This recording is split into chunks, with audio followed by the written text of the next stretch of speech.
Então, pessoal,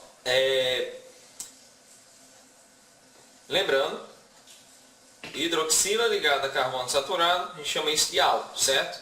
Então, quando eu pego um ácido graxo, que nada mais é do que um ácido carboxílico com a cadeia bem grande, que essa cadeia a gente condensa, representa apenas pela letra R, tá? Quando eu pego esse ácido carboxílico e junto com o glicerol, eu tenho como produto disso um lipídio especial que a gente chama de triglicerídeo. É esse lipídio que vai acumular aquela energia que eu não utilizo e vai ser armazenada onde? Lá nos adipócitos, tá? Que eu estou adiantando aqui um pouquinho para vocês. Pronto. Essa célulazinha aqui é um adipócito, certo? É uma célula que serve como depósito de gordura.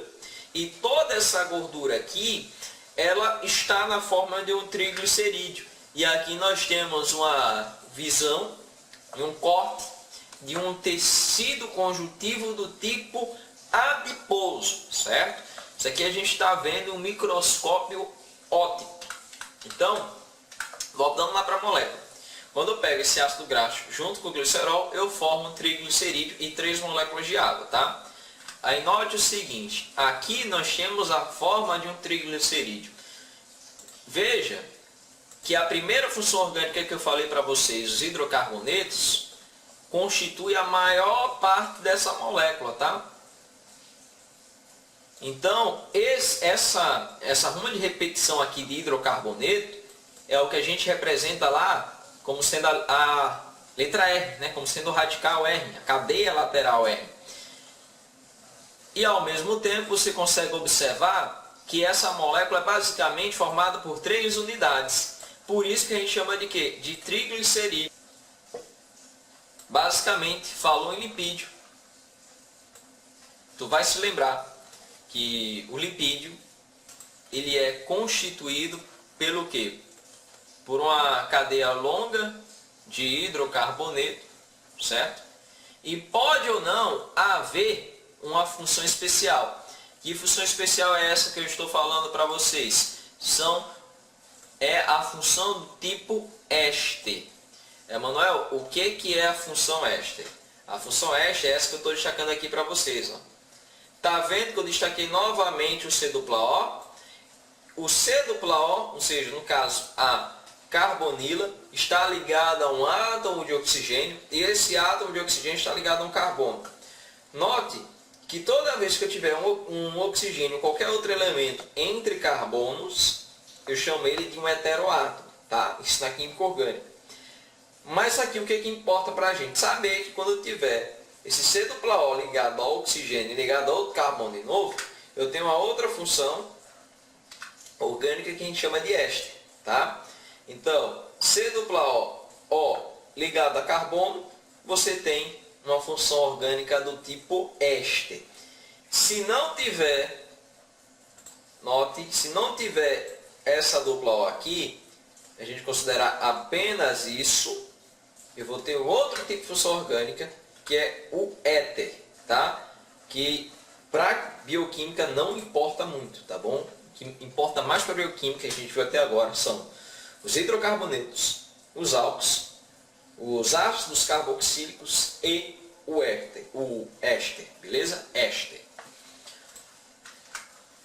Novamente nós temos aqui uma carbonila, certo? C dupla O.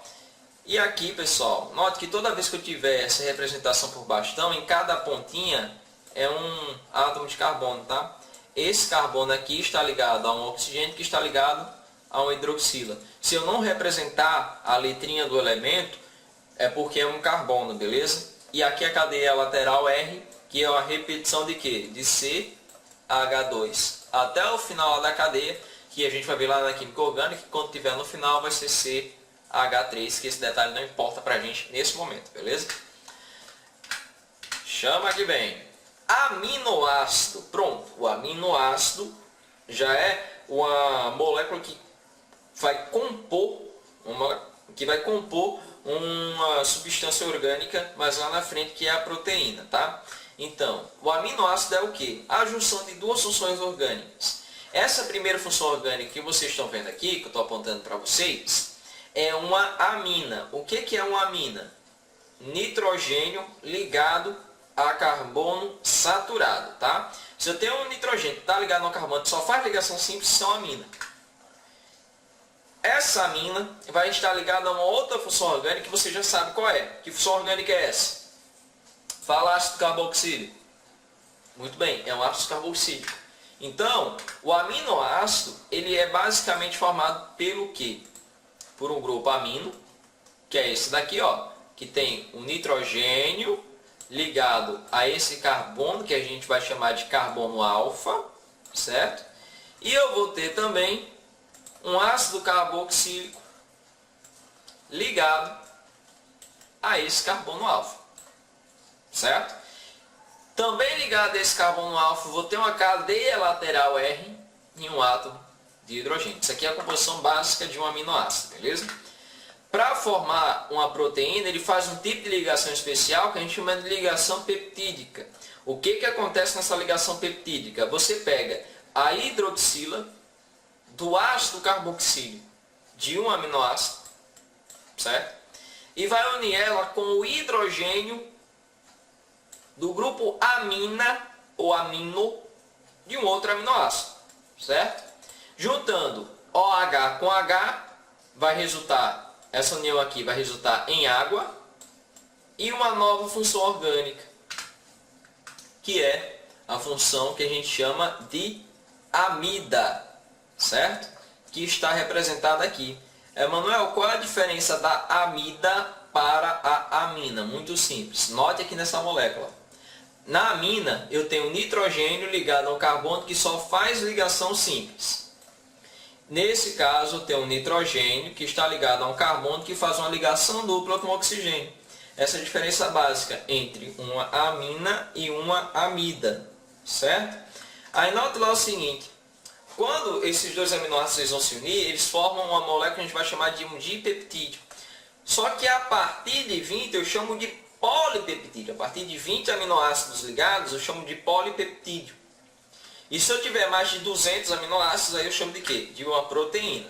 A proteína nada mais é do que esses aminoácidos tudo ligado por ligações peptídicas. É uma molécula enorme, muito grande, tá? Que a gente não vai analisar ela nesse momento, tá bom?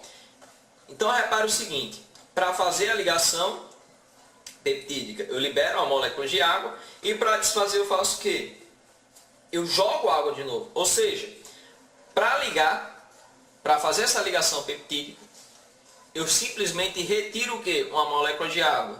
Se eu estou retirando água, concorda que eu estou desidratando? Então, se eu estou fazendo uma desidratação, eu chamo isso de uma síntese por desidratação, beleza? E se eu estou colocando água para quebrar essa ligação peptídica, a gente chama isso de quê? Poxa, estou utilizando água para quebrar. Vou chamar de hidrólise, beleza? Um outro tipo especial de molécula que a gente analisa na bioquímica são os carboidratos, tá? Os carboidratos, eles recebem esse nome primeiro porque são compostos feitos de carbono e segundo, esse hidrato deriva dessa hidroxila aqui, ó, que vocês estão vendo. Tá vendo que carboidrato é um composto que é rico em carbono e também em hidroxila? Então, carbono e hidroxila eu chamo de quê? De carboidrato. Os carboidratos também podem ser chamados de açúcares, de glicídios ou de hidratos de carbono. Por quê? Bastante hidroxila ligado a carbono. Chama isso de quê? De hidrato de carbono, tá? Note que nesse caso, novamente, eu tenho uma hidroxila ligada a um carbono saturado, que só faz ligações simples, então eu tenho um álcool. Toda vez que eu tiver uma carbonila no final de uma cadeia, isso que é uma cadeia carbônica, tá? São vários carbonos ligados um atrás do outro. Toda vez que eu tiver uma carbonila ligada a carbono, tem uma função orgânica do tipo aldeído, tá? Isso quando estiver no final da molécula. Isso daqui é o monossacarídeo, tá? Uma classificação de carbono, de carboidrato, é um monossacarídeo do tipo hexose, sabe? Porque tem 6 átomos de carbono. E esses aqui são as pentoses, porque tem 5 átomos de carbono, beleza? Atente, a ribose é o açúcar do RNA, ela recebe esse nome porque ela tem todas as hidroxilas completinhas, tá? Enquanto que a desoxirribose ela perdeu esse oxigênio aqui, e por isso que a gente chama ela de desoxi, beleza? Então, esses açúcares aqui vão formar os nucleotídeos. Os nucleotídeos, por sua vez, vão formar os ácidos nucleicos. Basicamente, nos nucleotídeos eu tenho essa estrutura, né? Eu tenho um grupo fosfato ligado a um açúcar pentose, que se não tiver o oxigênio nesse carbono 2 do açúcar, eu chamo de desoxirribose. Então isso daqui é um nucleotídeo de DNA, tá? E se eu tiver o oxigênio, eu chamo de ribose, vai ser um nucleotídeo de RNA. Lembrando que a diferença básica entre RNA e DNA é que o DNA ele tem uma cadeia, uma dupla fita, né? Então aqui eu tenho uma fita, aqui eu tenho uma outra, e elas são antiparalelas, enquanto que no RNA eu tenho apenas uma única fita. Eu tenho uma cadeia simples, beleza, pessoal? Então, fazendo uma revisão breve, essa molécula aqui é um aminoácido. Por que um aminoácido? Porque, note, eu tenho um ácido carboxílico, eu tenho um grupo amina ligado a um carbono central. E tudo isso daqui, ó, é o que a gente chama de grupo R, da cadeia lateral R. É o que vai modificar, o que varia dentre os vários aminoácidos que aí existem, tá? Novamente, essa molécula também ela se trata de um aminoácido. Por quê? Porque aqui eu tenho um carbono ligado a um nitrogênio, que também está ligado ao quê? A um ácido carboxílico. Só que esse ácido, ó, ele perdeu o hidrogênio, por isso que ele está com essa carga negativa, tá? Isso que a gente vai ver um pouquinho mais lá na frente, beleza? Aqui eu tenho, ó, bastante hidroxila ligada a carbono. Se eu tenho muita hidroxila ligada a carbono, eu tenho o quê? Um hidrato de carbono. Eu tenho um carboidrato, beleza? E nesse caso aqui, note que eu tenho um fósforo nessa molécula. Então, nesse caso, eu tenho, novamente, o fósforo. E além do fósforo, eu tenho aqui, ó, função orgânica do tipo éster, C+O, com um heteroátomo de oxigênio ligado a outro carbono, a gente chama isso aqui de éster. E uma cadeia que só tem carbono e hidrogênio, uma cadeia de hidrocarbonetos, ou seja, uma cadeia R. Se eu tenho um éster ligado a uma cadeia R, eu tenho o quê? Um lipídio. E esse aqui é um lipídio especial, é aquele fosfolipídio. Aqui onde tem o fósforo é justamente a cabeça hidrofílica do fosfolipídio. E essa parte aqui que eu só tenho carbono e hidrogênio é justamente a cauda hidrofóbica desses fosfolipídios, beleza? Então, pessoal, é isso que eu tenho a trazer para vocês hoje. Espero que essa aula tenha sido bastante proveitosa e que você tenha conseguido tirar as suas dúvidas a partir dessa aula, beleza? É válido ressaltar que também teremos aí algumas aulas relacionadas à bioquímica e ao curso de biologia como no todo, beleza? Muito obrigado pela sua audiência, um grande abraço. Tchau, tchau.